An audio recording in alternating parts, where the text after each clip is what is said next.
العلم هو النور الهادي والمفتاح لكل الخير من يرد الله به خيرا.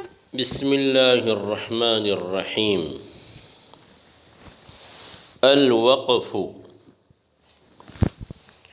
وهو قطع النفس على آخر الكلمة زمنا يتنفس فيه عادة بنية استئناف القراءة، وهو إن اضطر فيه للعي وضيق النفس فاضطراري وإلا فاختياري بالتحتانية، وهو للاستراحة حيثما ينقطع ما بعده عما قبله بوجه ما. جی یہاں سے صاحب کتاب علیہ الرحمہ ترتیل کے دوسرے جز وقف کے سلسلے میں اصول اور قواعد اور ہدایات بیان فرما رہے ہیں. اس سے پہلے وقف کے بارے میں آپ کو بتایا تھا کہ وقف یہ بہت اہم ترین چیز ہے، جیسا کہ گزشتہ کل کے سبق میں آپ کو پتہ چلا ہوگا. علماء نے اس کے بارے میں فرمایا ہے، جیسے کہ علامہ ابن الانباری رحمۃ اللہ علیہ فرماتے ہیں، من تمام معرفت القرآن معرفت الوقف والابتداء، کہ قرآن کریم کی معرفت میں مکمل عبور حاصل کرنے کے لیے وقف اور ابتداء کی معرفت کا ہونا ضروری ہے. اسی طریقے سے صاحب نہایت القول المفید نے علامہ ابو حاتم کے حوالے سے نقل کیا کہ وہ فرماتے ہیں کہ من لم یعرف الوقف لم یعرف القرآن، کہ جو وقف کے اصول ہدایات کو نہیں جانتا وہ جو ہے قرآن کو نہیں جانتا ہے. پتہ چلا کہ قرآنی علوم میں کمال حاصل کرنے کے لیے وقف کے اصول اور قواعد اور اس کی واقفیت کا ہونا ضروری ہے. تو یہ جو ہے کیا ہے، وقف ہے. جیسا کہ اس سے پہلے یعنی گزشتہ سبق میں بھی آپ کو پتہ چلا کہ وقف کتنی اہم ترین چیز ہے. جیسا کہ ابھی آگے آئے گا کہ اللہ کے نبی علیہ السلام نے خطیب سے کہا تھا، بئس خطیب القوم انت، کہ تو قوم کا کیا ہی برا خطیب ہے. اور خطیب نے خطبے میں کیا پڑھا تھا کہ من اطاع اللہ ورسولہ فقد رشد واہتدی ومن یعصہما، کہ جو اللہ اور اس کے رسول کی اطاعت کرے گا وہ کامیاب ہو جائے گا، ہدایت یافتہ ہو جائے گا، اور ان دونوں کی جو نافرمانی کرے گا. پتہ چلا کہ جو نافرمانی کرے گا وہ بھی کامیاب ہو جائے گا، والعیاذ باللہ. حالانکہ اس کا تعلق جو ہے وَمَن یعصِہما فقد ضل وغوا سے ہے. اگر اس کو وقف کرنا تھا تو فقد رشد واہتدی پر وقف کرنا چاہیے تھا، اور اگر وصل کرنا چاہیے تھا تو اس کو جو ہے فقد ضل وغوا پر وقف کرنا چاہیے تھا. تو یہ مسئلہ ہے. اس سے پتہ چلا کہ جو ہے وقف کی جو ہے معرفت کا ہونا ضروری ہے. یہ تو علماء کے حوالے سے میں نے آپ کو چند جو ہے وقف کی اہمیت کے سلسلے میں باتیں بیان کی ہے، لیکن عام محاورے میں بھی اگر جو ہے اس طریقے سے گفتگو ہو جاتی ہے تو معنی اور مفہوم بدل جاتا ہے.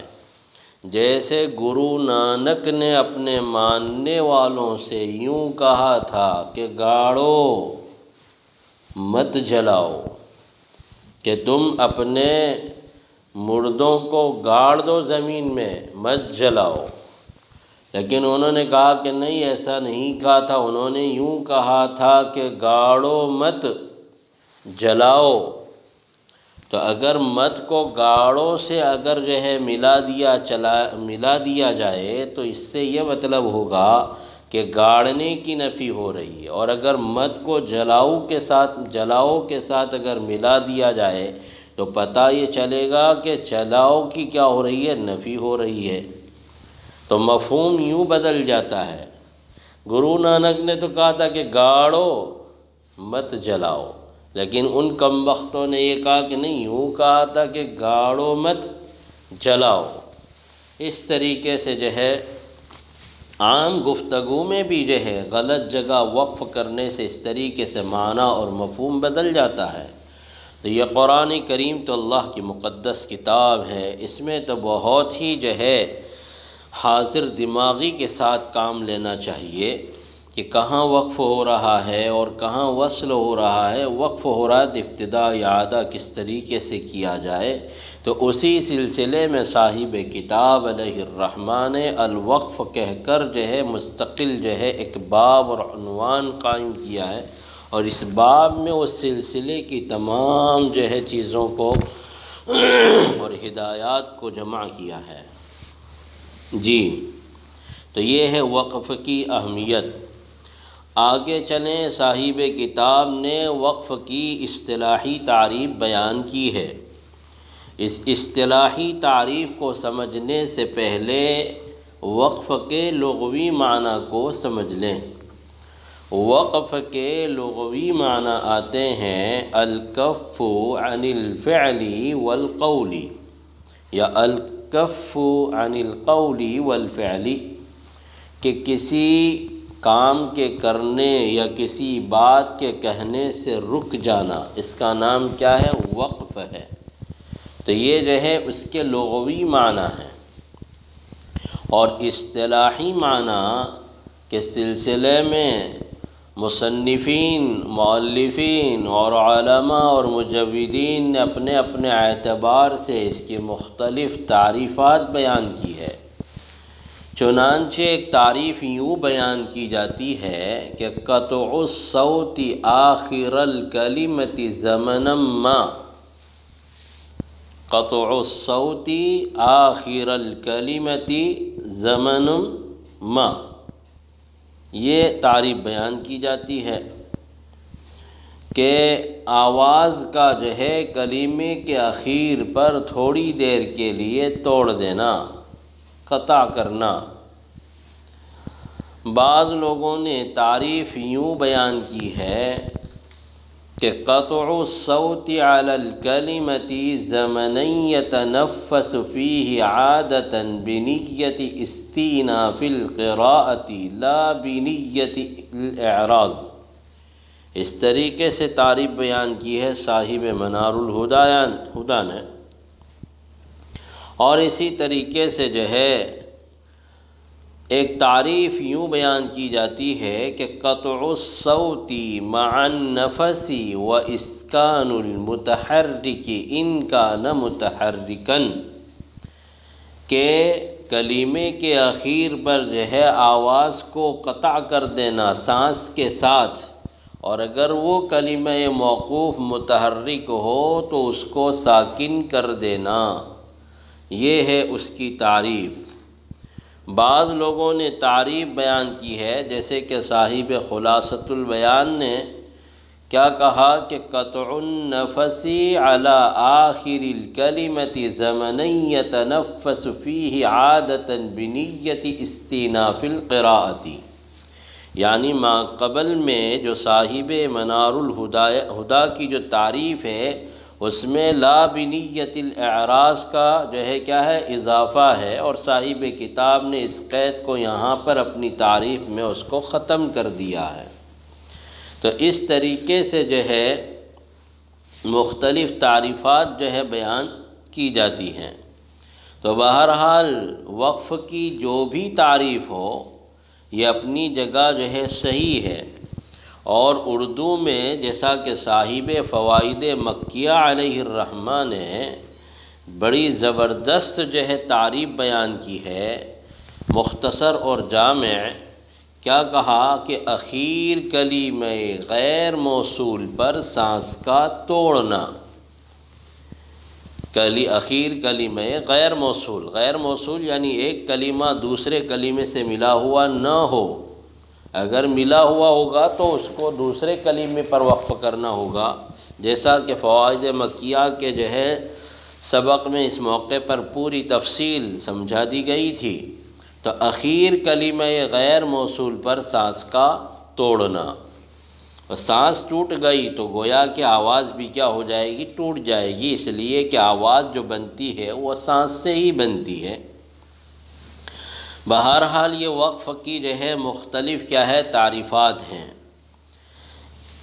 دوسری بات یہاں یہ سمجھتے چلیں کہ وقف کا جو لفظ ہے، متقدمین کے یہاں وقف بول کر وقف بھی اور قطع بھی اور سکتہ بھی اور سکوت بھی سب مراد لیا جاتا تھا، اور وقف بول کر سیاق و سباق سے قرائن سے معلوم کیا جاتا تھا کہ یہاں وقف سے کیا مراد ہے، لیکن متاخرین علماء نے سہولت کے لیے جو ہے ہر ایک کے لیے الگ الگ اصطلاح قائم کر لی۔ وقف کے لیے الگ ہے، قطع کے لیے الگ ہے، سکوت کے لیے الگ ہے، سکتہ کے لیے الگ ہے، تاکہ جو ہے بعد میں آنے والوں کے لیے کیا ہو جائے؟ سہولت ہو جائے۔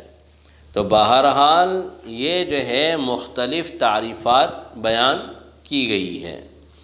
تو اب صاحب کتاب نے جو تعریف بیان کی ہے اس کو ذرا آپ سمجھیں کہ وہو میں ہوا ضمیر کا مرجع کون ہے؟ وقف ہے، کہ وہ وقف قطع النفسی یعنی سانس کا قطع کر دینا ہے کلمے کے اخیر پر، زمناً اتنی دیر، یتنفس فیہ عادتاً جتنی دیر میں عادتاً عام طور پر وہ سانس لیتا ہے، بنیت استئناف القراءۃ قراءت کو آگے جاری رکھنے کی نیت سے، قراءت کو آگے جاری رکھنے کی نیت سے۔ جی، تو یہ ہے وقف کے اصطلاحی معنی۔ بہرحال صاحب کتاب نے قطع النفس کی قید سے سکتہ سے احتراز ہے، اس لیے کہ سکتہ کے اندر کیا ہوتا ہے کہ سانس باقی رہتی ہے اور آواز ختم ہو جاتی ہے، یہاں قطع النفس کی قید لگا کر سکتہ سے احتراز مقصود ہے، اس لیے کہ سکتہ کے اندر جو ہے قطع صوت تو ہوتا ہے لیکن قطع نفس نہیں ہوتا ہے، جبکہ وقف میں قطع صوت اور قطع نفس دونوں ہوتا ہے۔ تو قطع الصوت، قطع النفس کی قید سے جو ہے احتراز ہے، کس سے؟ سکتہ سے۔ اس کے بعد فرمایا کہ علی آخر الکلمتی، یہاں سے محل وقف کو بیان کیا کہ جب کبھی بھی وقف کرنے کی ضرورت پڑے تو ہمیشہ وقف کلمے کے اخیر پر ہونا چاہیے، کبھی بھی آپ درمیانی کلمے پر وقف نہیں کر سکتے۔ اس لیے کبھی دیکھو کلمے کا اخیر، کلمے سے مراد یعنی وہ کلمہ جو موصول ہو وہ بھی اور غیر موصول ہو وہ بھی، یعنی موصول کا مطلب کیا کہ کل الگ کلمہ، ما الگ کلمہ، لیکن دونوں کو ملا کر لکھا گیا لہذا وہ جو ہے ایک ہو گیا ہے۔ تو کلما میں کل پر وقف نہیں کر سکتے بلکہ ما پر ہی وقف کرنا ہوگا۔ جی، تو علی آخر الکلمتی، کلمے کے اخیر پر۔ اسی طریقے سے کلمے کے درمیان میں وقف کرنا، جیسے کہ مثلاً یؤمنون میں کوئی جو ہے یؤ پر وقف کر دے تو یہ صحیح نہیں ہے، بلکہ یؤمنون پر وقف کرنا ہوگا۔ زمناً یتنفس فیہ عادتاً، اتنی دیر جتنی دیر میں عام طور پر جو ہے سانس لی جاتی ہے، تو زمناً یتنفس فیہ عادتاً کی قید سے سکوت کیا ہو گیا؟ خارج ہو گیا، اس لیے کہ سکوت کے اندر عام طور پر جتنی وقف میں سانس لی جاتی ہے اس سے زیادہ دیر لگتی ہے، کس میں؟ سکوت میں۔ اس لیے کیا فرمایا کہ زمناً یتنفس فیہ عادتاً، اور سکوت کسے کہتے ہیں ابھی آگے آپ کو بتائیں گے۔ پھر اس کے بعد کیا کہا؟ بنیت استیناف القراءۃ، قراءت کو آگے جاری رکھنے کی نیت سے۔ یعنی کیا کہ اگر قراءت آگے جاری رکھنا ہے تو یہ کیا ہے؟ وقف ہے، اور اگر قراءت ختم کرنے کا صدق اللہ العظیم کہنے کا ارادہ ہے تو یہ وقف ہونے کے ساتھ کیا ہو جائے گا؟ قطع ہو جائے گا۔ تو یہ جو ہے کسی بھی علم یا کسی بھی چیز کی تعریف کی جامعیت یہ ہوتی ہے کہ وہ تعریف اپنے جملہ اجزاء کو شامل ہو، اور جتنے بھی اس کے علاوہ ہو ان تعریف سے وہ کیا ہو جائے؟ خارج ہو جائے۔ تو ایسی تعریف جامع ہوتی ہے۔ تو صاحب کتاب نے یہ تعریف ایسی بیان کی کہ جملہ اس کے اجزاء شامل ہو گئے، اور جتنے بھی جو غیر تھے وہ سب کے سب کیا ہو گئے؟ خارج ہو گئے۔ اس لیے کہا کہ یہ تعریف بڑی جامع ہے۔ تو بہرحال وَهُوَ قَطْعُ النَّفَسِ عَلَى آخِرِ الْكَلِمَةِ، کہ وقف جو ہے سانس کا کلمے کے اخیر پر توڑ دینا ہے اتنی دیر جتنی دیر میں اس میں عام طور پر سانس لیتا ہے، قراءت کو آگے جاری رکھنے کی نیت سے۔ جی اس کے بعد کیا فرمایا کہ وَهُوَ إِنِ اضْطُرَّ فِيهِ لِلْعَيِّ وَضِيقِ النَّفَسِ، اور وہ اگر جو ہے اس میں یعنی وقف کرنے میں کیا ہو جائے؟ بے چین ہو جائے، لِلْعَيِّ تھک جانے کی وجہ سے، وَضِيقِ النَّفَسِ اور سانس کی تنگی کی وجہ سے، تو اس کا نام وقف اضطراری ہے۔ صاحب کتاب علیہ الرحمہ یہاں سے وقف کی تقسیم فرما رہے ہیں کہ وقف کی بنیادی طور پر جو ہے دو قسمیں ہیں، ایک اضطراری ہوگا اور ایک اختیاری ہوگا۔ جی اضطراری ہوگا، اختیاری۔ اختیاری کسے کہیں گے؟ کہ جو آدمی اپنے اختیار اور ارادے سے اور طبیعت سے کیا کرے؟ وقف کرے، اس کا نام اختیاری ہے۔ اور اگر جو ہے نہ چاہتے ہوئے اس کو وہاں پر ٹھہرنا اور وقف کرنا پڑا، جس کو ایمرجنسی لینڈنگ کہتے ہیں، جیسے ہوائی جہاز کو بمبئی سے جانا تھا حیدرآباد، لیکن مجبوری میں وہ کیا ہو گیا؟ وجے واڑہ پر اتر گیا، سمجھے کہ نہیں؟ یا بمبئی سے وجے واڑہ جانا تھا لیکن مجبوری میں حیدرآباد اتر گیا، تو کسی خرابی کی وجہ سے، مجبوری کی وجہ سے کوئی تکنیکی پرابلم آ جائے تو ایسے ہی جو ہے اس کو کیا بولیں گے؟ Emergency landing. تو اس کا نام کیا ہے؟ وقف اضطراری۔ کہ کوئی مجبوری آ جائے، کچھ مسئلہ پیدا ہو جائے، اس وجہ سے جو ہے کیا کیا جائے؟ اگر جو ہے اس میں وہ جو ہے مجبور ہو جائے، فیہ للعی وقف کرنے میں تھک جانے کی وجہ سے اور سانس کی تنگی کی وجہ سے ایمرجنسی لینڈنگ کرنا پڑے، اس کا نام کیا ہے؟ وقف اضطراری ہے۔ وَإِلَّا فَإِخْتِيَارِيٌّ، اور اگر ایسا مسئلہ نہیں ہے تو اس کا نام وقف اختیاری ہے، بالتحتانیتی یا کے ساتھ۔ تحتانیتی کی قید اس لیے لگا دی کہ پہلے زمانے میں ایسے کمپیوٹرائز تحریریں نہیں تھی، بلکہ روشنائی سے لکھا جاتا تھا۔ کبھی جو ہے روشنائی پھیل جائے یا روشنائی کا جو ہے کہیں ٹپکا پڑ جائے تو وہ نقطے میں بدل جاتا ہے، تو اختیاری اختباری بن سکتا تھا، اس لیے اس کی حفاظت کے لیے بالتحتانیتی کی قید صاحب کتاب نے لگا دی تاکہ جو ہے معلوم ہو جائے کہ اختیاری مراد ہے۔ اور یہ اختیاری کیوں ہوتا ہے اس کی وجہ بھی بیان کر دی۔ اضطراری کیوں ہوتا ہے اس کی وجہ للعی وضیق النفس سے بیان فرمایا، اور اختیاری کیوں ہوتا ہے؟ وہو للاستراحت، آرام حاصل کرنے کے لیے۔ ایک لمبی سانس لے کر اس نے جو ہے ایک لمبی آیت یا ایک جو ہے آیت کا جو ہے لمبا جز 2 سطر اس نے قرآن کریم پڑھ لیا، اب آرام حاصل کرنا ہے، تازہ دم تازہ سانس لے کر آگے پڑھے گا۔ وَهُوَ لِلِاسْتِرَاحَةِ، استراحت کے لیے ہوتا ہے وقف اختیاری۔ لیکن وقف اختیاری کہاں ہو؟ حَيْثُ مَا يَنْقَطِعُ مَا بَعْدَهُ عَمَّا قَبْلَهُ بِوَجْهٍ مَا، ایسی جگہ پر ہو کہ اس کا ما بعد اپنے ما قبل سے کسی نہ کسی درجے میں منقطع ہو جاتا ہو، کسی نہ کسی درجے میں منقطع ہو جاتا ہو۔ یا ایک سوال یہ پیدا ہوتا ہے کہ وقف کی تو ایسے دیکھے جائے باعتبار احوال قاری کے 4 قسمیں ہیں، ایک اضطراری ہے، ایک اختیاری ہے، ایک انتظاری ہے اور ایک اختباری ہے، لیکن صاحب کتاب نے تو 2 ہی کو بیان کیا۔